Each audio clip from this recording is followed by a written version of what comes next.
happened with Pat Payton was critical to our success over the last couple of years too, which was he didn't play at all, played a little bit, became an ACC Rookie of the Year, became an All-Conference player. Like, so that, when we're putting the team together, when you're bringing guys from different places, high school, red shirts, all that stuff, and you're growing them, I think the individual development of each guy within the team atmosphere is critical. And for that reason, yeah, I think we're not going to put any seams where I think they're further. Like the pieces we have, and now we just got to go get better. Health-wise, could it even have more depth? If they stay healthy, is it more depth? I think, defensive tackle is going to be an important thing. We'll see where Tamawa ends up playing. He's going to play all along the foot here in the spring, and we'll see what that ends up looking like. But I definitely think we've got a chance, because even I thought Jaden Jones is a really good winner. He's a name that you probably don't think of right off the bat. Again, he was a one-year junior college player. He got hurt. So, last year he was just coming off it. So, there's a lot of those type of pieces that are still in our program. I think are undefined of what it can be. But I have a lot of optimism about what somebody like that can do for us next year. You referenced Tommy and versatility. Is that something you guys went to the portal looking for pieces? You did look for versatility guys that could play on great spots? A little bit. I don't always say, hey, we want to make sure we get a multi-tool player. I think that happens in the secondary a little bit more than up front. Because up front, you can look at, there weren't many guys, I think probably Keir Thomas, Dennis Briggs, and a little bit of Braden, out of my 4 or 5 years here. So this doesn't happen a lot, but I think Tumwar fits into that realm. He's about 270 pounds.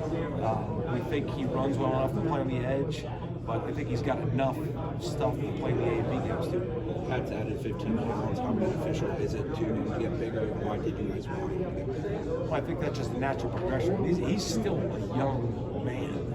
He's still growing. He walks down the hall and you notice the size and you notice his frame getting bigger. And I think that's a credit to our nutrition staff. That's a credit to Josh Storms and our strength staff. It's a credit to Pat. And I just think it's part of the progression.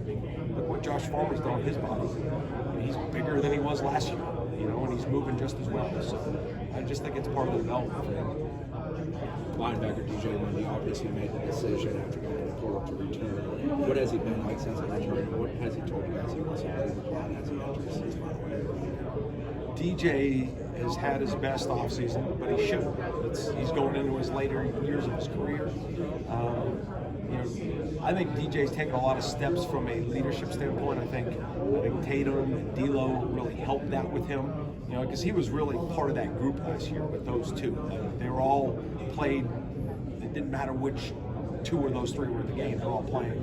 But I think when they left, I think DJ noticed, okay, there's a void here, and not only do I need to make sure I feel part of that leadership void, but he wants to do it. So, questions like he'll reach out and say, Coach, how can I do a better job of this or that? And not even football technique, just maybe how setting up workouts, or how we should watch a tape with the guys, or how his communication should be, things he should say, things he shouldn't say. So there's a long list of things that he's trying to work on. After him, the linebacker group's really young, a lot of inexperience. Sean has some experience, Omar has some experience. Mm-hmm. How important is the spring for that group to have guys just emerge, push each other, and truly see how the competition goes? Now, the good part about it is, Blake played a ton of special teams. Juice played a good amount of special teams. Murph played a bunch of special teams, even though it wasn't here. So they've all played football. And I truly believe that Omar Graham, what he did last year for us, he didn't practice in the fall because of the ankle, and he basically battled through it the entire season. And so, last fall camp, I remember what it looked like, and I know exactly what Omar is capable of. And I think there's a lot of good football left in him. The secondary too. It's gonna be fun for you to have so many, good players battling for not a lot of spots. Just the competition level of that is where good programs become great, right? Like having competition like that. Your best at places like Florida State, what we're building is the competition should be daily. It should be every Saturday. And I think you only create that by having capable players throughout your program at all positions. And I think a DB is critical, because it's hard to hide a DB that can't play because the ball's coming at him.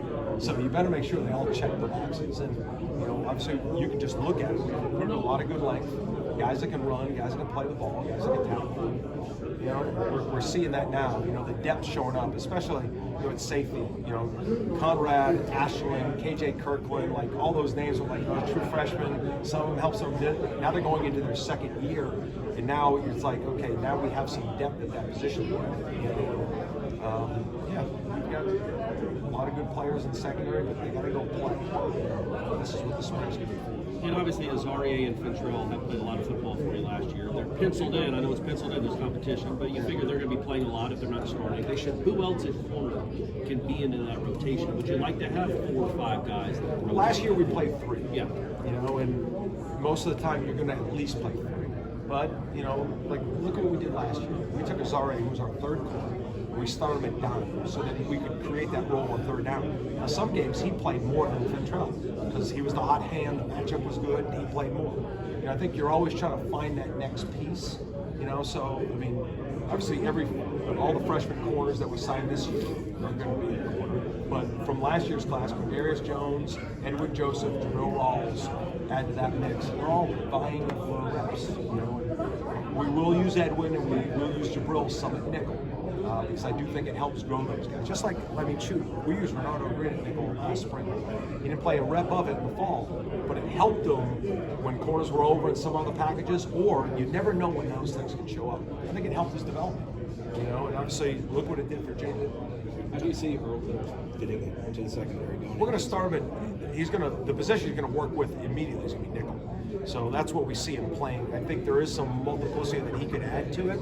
But what we try to do, Chris, if you're a returner, we're going to put more on your plate from a positional standpoint. Like you'll see Azarie at nickel, you'll see Fintrell at nickel.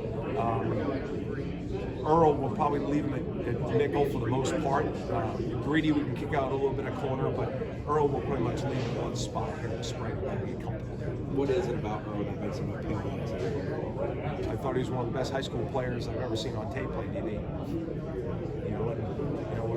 Obviously we got him from another school, but I also got his high school coach here too. So I feel like I got really good insight. I knew what my eval was on high school when he was at Heritage. I believe in my eval. I hired his high school coach too, who I believe in too. He had some fill-in space information that I needed too. So there was no hesitation in his taking it. I asked Mike this earlier. How gratifying was it, rewarding, or whatever word you want to use, to what happened at the Combine in Indianapolis with the guys you coach, as a statement to how good the 2023 Florida State football team really was? It was not surprising. I don't want to sound like over, but we're not preparing these guys to beat Georgia Tech. We're not preparing them to beat Florida. We're preparing them to be their very best in all ways when they're here and when they move on. And that investment is important to us. And when you see that start to show up, and then you see them coming in, and you get Jared and Jermaine sit in my office this morning, and then you have Bernardo and J-Dub coming over, and all they want to do is talk to you. That's why you coach, to see them have that type of success. Hi, everybody. Thank you. Appreciate you.